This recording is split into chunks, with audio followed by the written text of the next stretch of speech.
Hey friends, it's Michael Kingswood and it's story time. And we're a little late getting rolling on Story Saturday, so let's just get right to it. This week is story number 41 from Stories from the Great Challenge, which is a science fiction tale called Heaven's Gate. It's set in my sci-fi universe, which contains multiple political entities, but this one, where it is the Korathi Empire. Good times. I wrote it. I'm reading it. It's awesome. Let's get to it. The central marketplace in Theomore, the capital city of Heaven's Gate, extended for a kilometer in every direction and housed merchants of all kinds, and without much in the way of rhyme or reason that Manolo could figure out. A sparkling clean, brightly lit, 3-story decorated in the latest modern flash and style, and selling the latest network equipment to come off automated manufacturing plants 3 systems away could have, sitting right out front, a butcher stand from a local ranch, complete with recently slaughtered pig's haunches hanging from its display rack. A hot, because it was always hot on Heaven's Gate, even in what passed for winter, and disorganized mess of every type of product, every type of person, and every possible scent from all over the Korathi Empire, and no one seemed to mind or think it odd at all. Manolo loved it, and not just because of its vibrant energy, order seeming on the very brink of chaos, ready to fall over at a feather's touch, but somehow always remaining upright. More important by far, for this day's business at least, it was just about custom-made for covert meetings, even wide out in the open. Impossible for wide-area surveillance to zero in on one particular meeting, one particular conversation. There was too much constant hustle and bustle, too many moving bodies, and too many conversations all tumbling over atop one another in any particular space. That wouldn't save him if his cover had been blown and surveillance had been focused on him alone. If that happened, Manolo knew well how difficult, nigh on impossible, it would be to not have his every act recorded and sent to data jockeys for scrubbing and analysis. He'd done that to enough targets himself to know how that worked. But he had no reason to think his contacts or their group had made him. None of the network spiders he'd set up had cued on any activity that might indicate someone was hunting him, the real him, digitally. And his counter-surveillance drones, barely above nano-size and strategically placed at varying distances around his base of operations and his person, showed nothing that even resembled a targeted surveillance effort pointed his way. So he was in the clear, at least for now. But that was to be expected. Up to this point had been the easy part of the mission. The seeking and laying of groundwork, the sowing of trust from afar before the first face-to-face. Even a nub just out of training could manage that, and Manolo had been doing this for a long, long time. As an operative for the Empire's Interior Security Service, he'd run missions and infiltrated threats from one side of the Empire's 36 systems to the other. He'd taken down threats that the civilian population had never heard of, threats by the dozen. Now it was time to take down another one. Several months back, confidential sources had reported grumblings of a plot against the wife of Count Podrick, the liege lord of Heaven's Gate. Since she was also the sister to Emperor Lucian, this of course received high-level attention and demands for action. Hence the reason Manolo had been assigned to root it out. As Magden, the head of Covert Ops, had said, it required the best, and Manolo was it. Which was nice to hear, though perhaps a bit overstated. Regardless, he spent a lot of time and effort getting a false identity set up to run a real business here on Heaven's Gate, and then more effort using legitimate contacts to slowly worm his way toward illegitimate ones until now, after weeks of effort, he believed he was getting close to the group behind the plot. This meet would tell the tale, one way or another.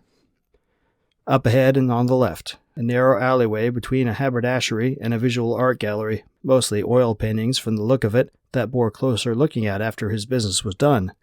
Down there was the mill house, the tavern where his contact was waiting with the next link in the chain. Manolo took a moment to adjust the olive-green business jacket he wore over top a plain white, stiff-collared shirt, and looked at his reflection in the glass windows fronting the gallery.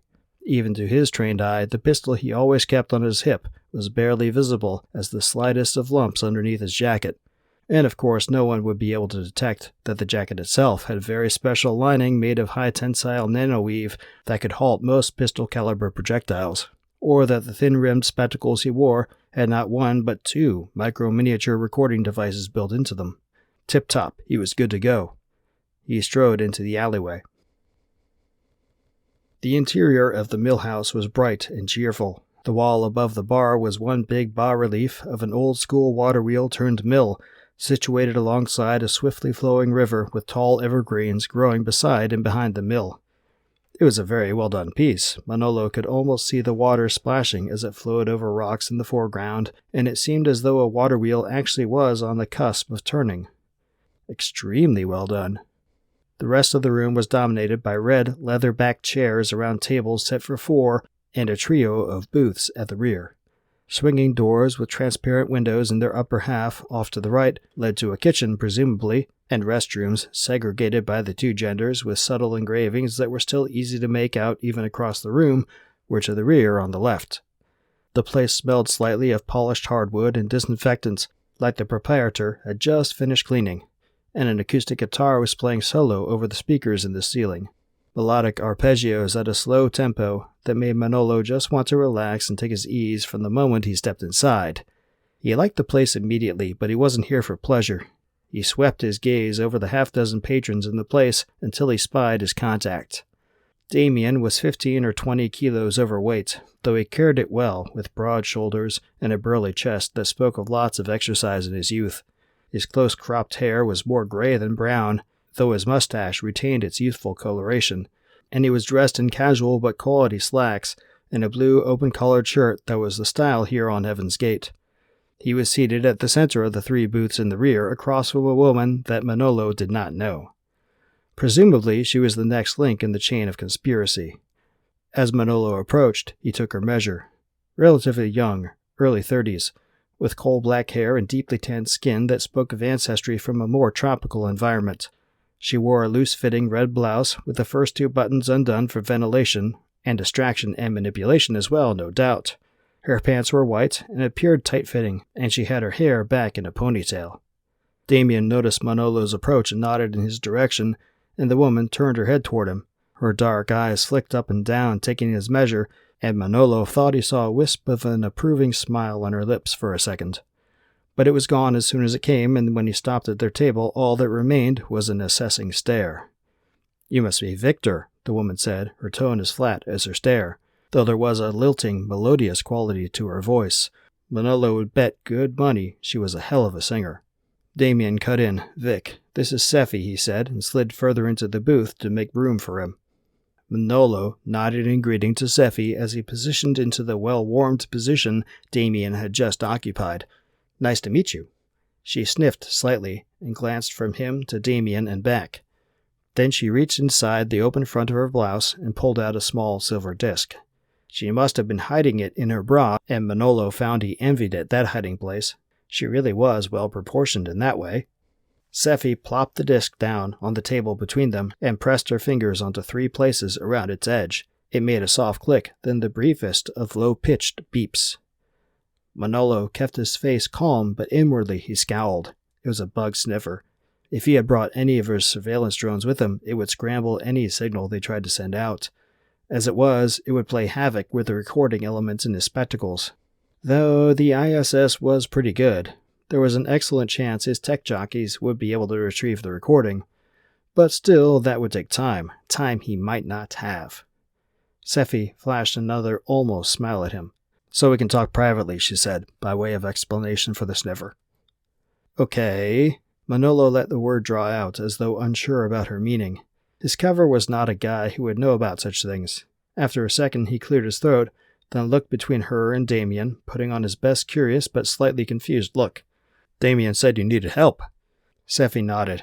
"I need an item transported off-world without attracting attention from certain authorities." She raised an eyebrow, then flicked her eyes toward Damien. "I'm told you have a knack for that." And it was true. Manolo's cover was as the owner of an import-export company, and after he had met Damien, he had provided his bona fides by helping him smuggle a trio of small shipments of illicit goods off-world, and eventually to the Sago dominance. He had, of course, verified that none of the goods would actually pose any sort of threat to Imperial security, and they had been relatively harmless, the sorts of things that he personally could not understand being on the prohibited list. But he didn't make the laws, he just enforced them, and he had made careful notes of exactly what was shipped and when, and sent them to Magdan, the better to wrap everyone involved up when the time came. Shipping is my business, it's true, he said, leaning back against the cushions of the booth seat. What sort of item are we talking about? None of your business, that's what kind. But it's about 2 meters by 1.5 and a meter tall, and about 80 kilos mass. Her second eyebrow rose to join the first, as if to say, can you handle that? Manolo did some quick math, and that sounded awful coffin-sized to him, which in a way confirmed the rumors that HQ had sniffed out. But if they were going to kill the Countess, why bother shipping her off-world? That just left kidnapping for ransom, a very distasteful sort of caper, that. Manolo found he relished the thought of taking these people down, and soon. Getting such a small bit of cargo up out of the well is child's play, he said, but I need to know if it's volatile or dangerous in any way. There's safety of the ship to consider, not to mention, he leaned forward, clasping his hands together on the tabletop, I'd be the one taking the risk of actually shipping it. That means I need to know what the hell it is. Sephi kept her eyes locked on his, and after a moment that wisp of an approving smile returned, but this time it remained. She sniffed and made a little gesture with her jaw toward Damien. He said you were no fool. Glad to see he wasn't wrong, but... She paused for a moment, then gave a shrug that Manolo thought was supposed to be apologetic. In this case, believe me when I say you're better off not knowing. Manolo put on a genuine frown, then shook his head. It'll cost extra. I can pay it. I haven't said how much extra. I ain't cheap. Her lips turned upward into a genuine grin then, and Manolo knew 2 things. 1, she was very well financed, and 2, he was in. Manolo's ship wasn't his own, of course. It was owned by the ISS under the front company he used as his cover for the mission. But it was a fully capable bulk cargo carrier, able to haul several tens of thousands of metric tons of cargo. He didn't really know exactly how much, and now that he thought about it, that was a tremendous oversight in his preparation, out of a standard gravity well, and then transport it through half a dozen interstellar jumps before needing to refuel. But damn was it ugly. Blocky and squat with large Asian nacelles, and a big ass that opened up so standardized rectagonal cargo containers could be rolled up inside and secured in the hold, the easier to transfer them for later rail or shipboard transport on their destination planets. The crude section up forward was tiny compared with the cargo space, the bunk rooms positively cramped. Manolo was thankful he didn't actually have to go up in the bloody thing. He had arranged with Sephi to meet at his landing pad at the Sunset Docks, imaginatively named because they lay on Theomer's western outskirts at 0200, a week after their meeting in the millhouse. And so he stood there, cargo ramp lowered, with the ship's crew chief at the top of the ramp, ready to help secure the Countess's prison, and the ship's captain at his side. Waiting. Of course, the crew chief and the captain were both also ISS operatives, and there was a short platoon of other operatives waiting in the darkness surrounding the pad for his signal to come in and secure the miscreants. Manolo had overseen their briefing personally, and they were kitted out with both lethal and non-lethal weapons along with the latest in protective gear. The objective was, of course, to take the criminals alive for trial, and everyone knew that. But if Sephi and her crew decided they didn't want that... Manolo's lips compressed as he considered how that might go down, and he felt the telltale tingling in his belly that told him he would have a full-on heartburn attack in the next hour or so, and he wished he'd thought to bring his antacid tablets. Oh well, nothing to be done about that. He went back to watching and waiting, and did his best to ignore the oncoming discomfort. The pad was circular in shape and raised a meter or so above the surrounding tarmac. Loading ramps led from warehouses on either side up toward the rear of the pad to facilitate cargo loading, and there was a personnel ramp at the forward section where crew or other people could come and go with more ease. A computer terminal and keypad stood at the bottom of the ramp where customs agents or the dock master could log their inspections and clearances. Past that was a chain-link fence topped with razor wire, which had a gate large enough to admit a small vehicle and which currently stood wide open to admit Sephi's people. When they arrived, it never really got cold on Heaven's Gate, but at night the temperatures did become more temperate, and natives to the planet tended to wear jackets even though it was still t-shirt weather just about everywhere else. The captain and crew chief were natives, and they had theirs on. Manolo just stuck with his specially lined suit coat. A light breeze had been blowing from the north, bringing the scent of exhaust from the fuel processing facility that lay in that direction, but thankfully it seemed to be shifting around to the east, and instead of a cough-inducing stench, it had become more of a minor annoyance, when headlights shone through the gap in the gate and a small truck pulled up to the pad. It was painted white and was the kind of truck that a workman would own as his personal transportation. Nothing super heavy duty or fancy, just functional and non-flashy. It was a good choice for the night's excursion, with a covered cargo bed in the rear so onlookers couldn't get a notion of what was there. Manolo found himself nodding in approval as it slowed to a crawl and then ascended the ramp, then followed the captain's waved directions to come around the ship's forward landing struts toward the cargo ramp at its rear. Then the truck stopped, and a quartet of men and Seffi got out. Seffi walked over to Manolo as the men got about opening the cargo bed. "All set," she said, "all about business." Manolo nodded to her. "The ship can be off as soon as you're loaded." Which was true. The bay was filled almost to capacity with legitimate cargo containers. In fact, they had held off launching 2 days just to make this meeting. But she didn't need to know that. Seffi nodded, then reached into her back pocket and pulled out a small rectangular tab with a universal plug adapter on one end. Handing it to Manolo, she said, "The money's all there." He accepted the credit chip and pulled his own device out, a black chip reader and wallet the size of his palm, with a universal port on its side and a display that took up most of its face. Inserting the credit chip, he tapped the display and saw the number he expected. Impressed that she actually had been able to come up with such a sum, he looked up from the screen to the captain and nodded. He whistled and made a saddle-up wave of his index finger to the crew chief, who hurried down the ramp to assist Seffi's men, who were now busy hauling a gray metallic box that did indeed look like a coffin out of the rear of the truck and up the ramp. Manolo waited until the cargo was down inside the ship, then he gave the predetermined signal. He coughed. Loudly. Floodlights illuminated on all sides of the ship as the platoon advanced as one. Almost instantly, the pad was flooded with armed and armored men, and almost before Seffi or her men could even register what was happening, they were down and covered by rifles, and Manolo's men placed handcuffs on them. Seffi looked up at him, her eyes wide with fury.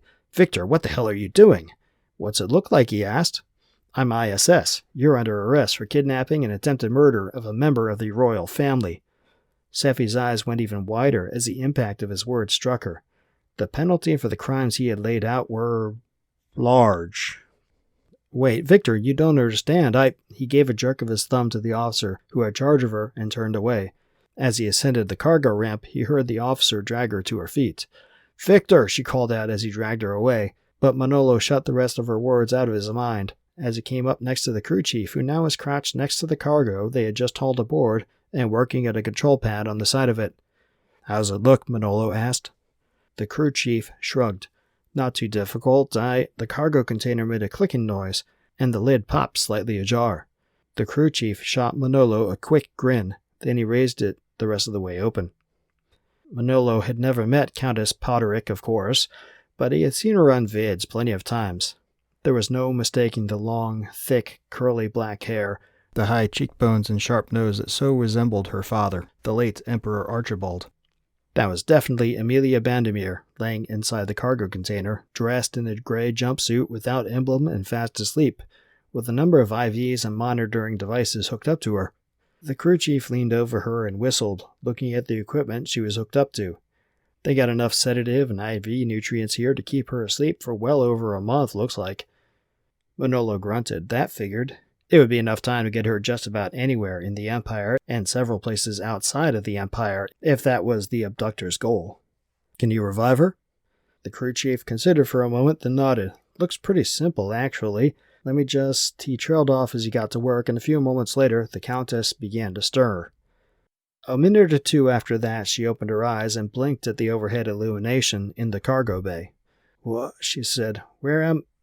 Manolo leaned over the containers so she could see him more clearly. "I'm Officer Manolo Garces, with the ISS, Countess. You're here on Heaven's Gate and perfectly safe." "Heaven's Gate?" The Countess's eyes widened, and she moved to sit up, but the various tubes and monitoring cables stopped her more or less in place. "What about Seffi and..." "We have them in custody," Manolo said as gently as he could. "Like I said, you're safe." "No," she shook her head as though to clear it. Then she blinked 3 times. Then she looked back at him with firm, focused eyes. "You must release them, Officer Garces." Manolo blinked, then shook his head. You don't understand, Countess. No, you don't understand. Seffi works for me, and you will release her immediately. What in the... Manolo saw the crew chief look up at him with an expression of utter confusion, and knew that was nothing compared to how he must look right at that moment.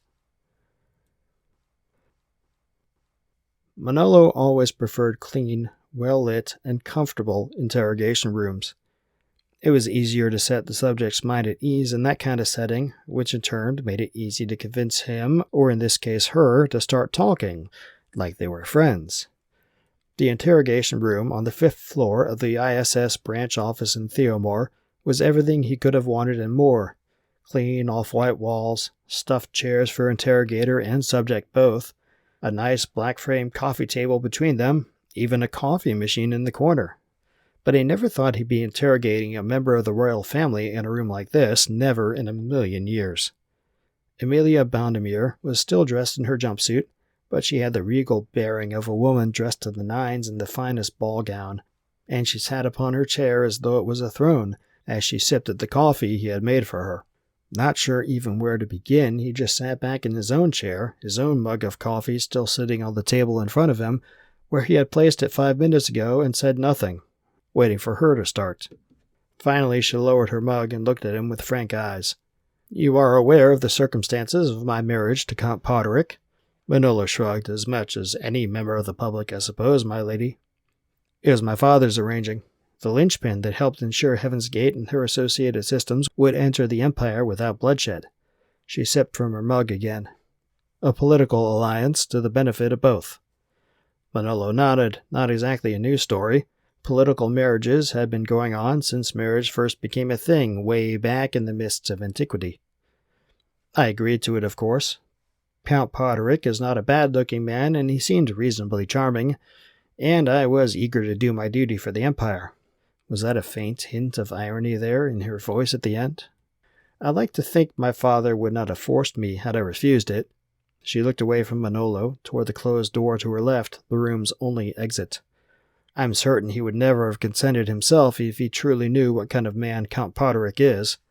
A pause, where she drank another gulp. Then she shook her head again. "Or maybe he would have went ahead with it anyway." She half smiled, half smirked, and looked back at Manolo. You know how ruthless he could be. In point of fact, Manolo didn't. Not personally, but he had heard the stories, and some of them were ugly. But then again, you couldn't argue with the results. And utterly ruthless or no, Archibald Boundemere had grown the Empire from a collection of a few allied star systems to the 36 system behemoth that it now was. There was a lot to say for that accomplishment. But something told Manolo that Amelia wouldn't want to hear that right this moment, so instead he kept quiet and just nodded. "Anyway, I agreed. And at first it was all right. Good, even. But after the first year," she shook her head. "He drinks, you know." That Manolo did know. Poderick was well known as a lush, with a fondness for brandy. The last couple years when he drinks, She trailed off, but her left hand moved from the coffee mug to her side, where she rubbed at herself and just barely didn't hold back a wince. She inhaled quickly, probably to cover the lapse, for all the good it would do. "Anyway, I tried to make it work, but it got to the point where I grew certain he was going to..." She lowered her eyes, looking at the coffee table instead of Manolo now. "Well, I became afraid that something bad was going to happen." Which meant she had grown to be in fear of her life. Manolo had seen it many times before over the years from both sexes, but the women were more willing to admit the problem than the men who suffered similarly. For obvious reasons. "Did you tell the Emperor? He surely would have granted you a divorce under the circumstances." Amelia shook her head. "Before Father died it hadn't become that bad, but since then..." She shook her head again, more vigorously, as she straightened back up to her previous regal manner. "You know of the reforms my brother has sought to implement since he took the throne?" "I don't follow politics, my lady," Manolo said, truthfully. It wasn't his place to look into or comment on the machinations of the nobility, though of course he had seen some word of Emperor Lucian's policy changes on the vids. He just didn't obsess over them like some did. Amelia raised an eyebrow at that, as though she didn't really believe him. "Many of the great houses oppose his policies. He is literally fighting for his life, and Poderick is one of his few vocal allies. She looked away again and spoke more quietly. He would probably kill Podrick if I told him. Challenge him to a duel and kill him. Veritas morte, just like with Minister Emerson. Manolo had heard of that.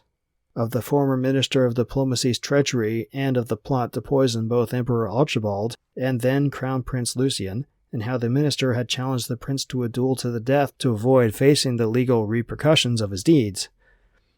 Emerson had killed a dozen men in duels before and was confident in his ability to win through again, but Prince Lucian surprised them all and won, and now he was emperor, and Emerson didn't even get a traitor's grave. They jettisoned his corpse, nude, from the airlock of the Imperial flagship. Lucian can't afford to lose Podrick's support, so to answer your question, no, I haven't told him, and I will not. It wasn't hard to figure out the rest of the story, so you decided to run away. She nodded. Whether from a duel or an imperial decree of divorce, Lucian would lose a key ally, but if I just disappeared... She didn't say the rest, but she didn't need to. It wasn't a bad plan per se, but where were you going? Capestra. Princess Ophelia made arrangements for me. A new identity, a place to live, income.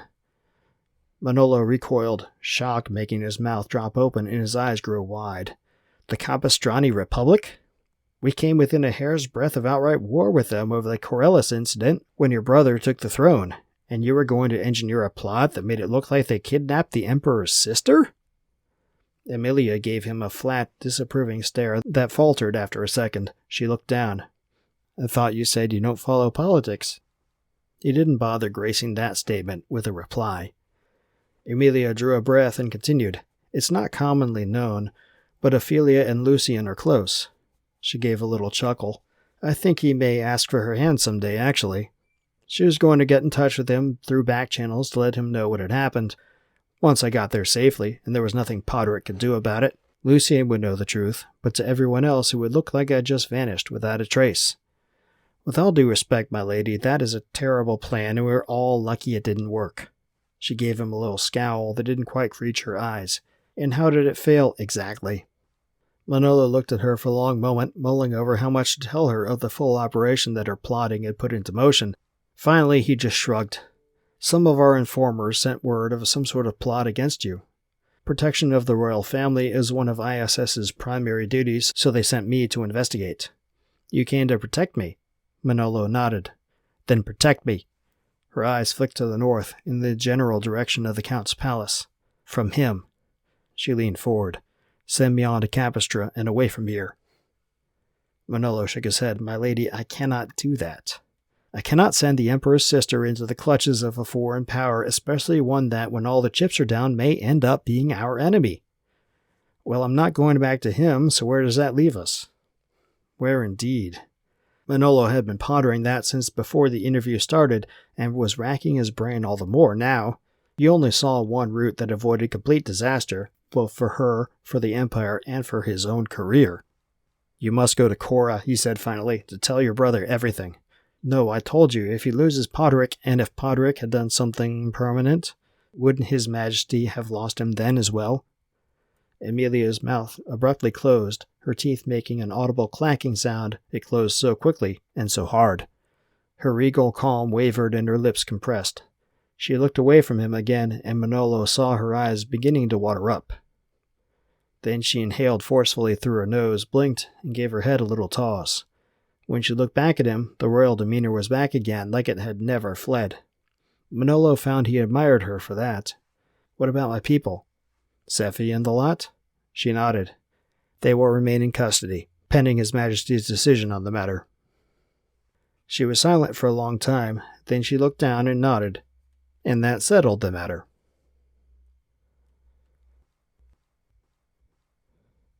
The order to release Sephi, Damien, and their associates came through 6 weeks after the Countess left for Cora, as well as an imperial decree of divorce ending her marriage to Count Podrick. Manolo didn't see it, but he heard through the rumor mill that the Count had received a personal summons to the Emperor to discuss the matter.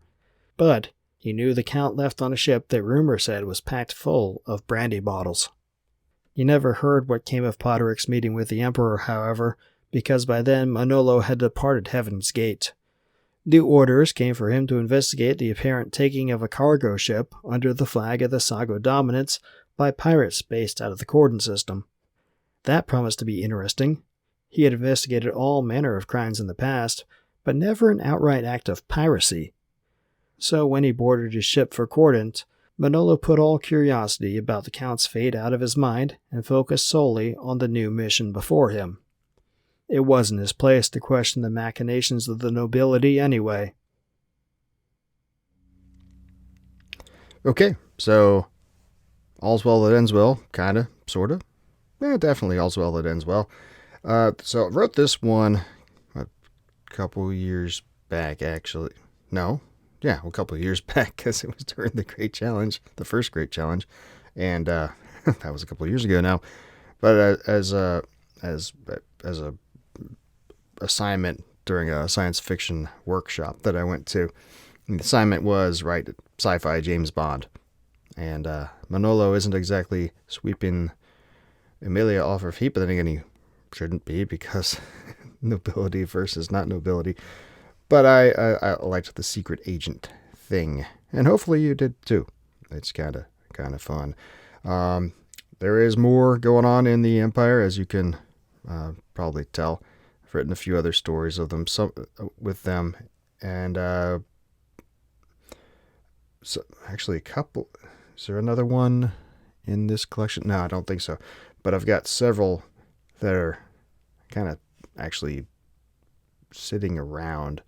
Well, not really sitting around. They're in submission places, submission to places and things, and they're going to be, coming out. The biggest one that I've got actually out there right now, that's you can get, is the novella Veritas Morte, which was referenced in this one, which actually comes before this one, so there's a little bit of spoilers for it in this one, but not too bad. But that actually is stretch goal. The first stretch goal, that book, that novella, is the first stretch goal for my current Kickstarter campaign, which has been ongoing since this past Tuesday. It started March 14th. It is now Sunday, the what is it today? The 20th? 19th. Sunday the 19th right now. And Kickstarter is going well. We plowed through the initial goal in like 3 hours, and have since doubled the goal and are kicking down the door to that first stretch goal. So once a couple more people come and support it, that stretch goal will be unlocked, which is the reason I bring it up, because the purpose of the Kickstarter, of course, is to raise funds, but also it is its own little platform thing where you get exposure to more eyes. And interestingly enough, the more funds that are raised, the more exposure Kickstarter gives it for more eyes. So it's both a money-making and a audience-building tool, which is nice. So if you haven't gone there and checked out this campaign, it is 52 Stories in 2023, Volume 1, hence the short link that I made for it, which you see there at the bottom, how to get to it, to make it easy, because the Kickstarter links are always huge. Okay. Anyway, so go there, check that out, and if you feel like supporting the campaign, do so, because that helps me out. And then you can go and get all my books. Best place to get my books is michaelkingswood.com/store.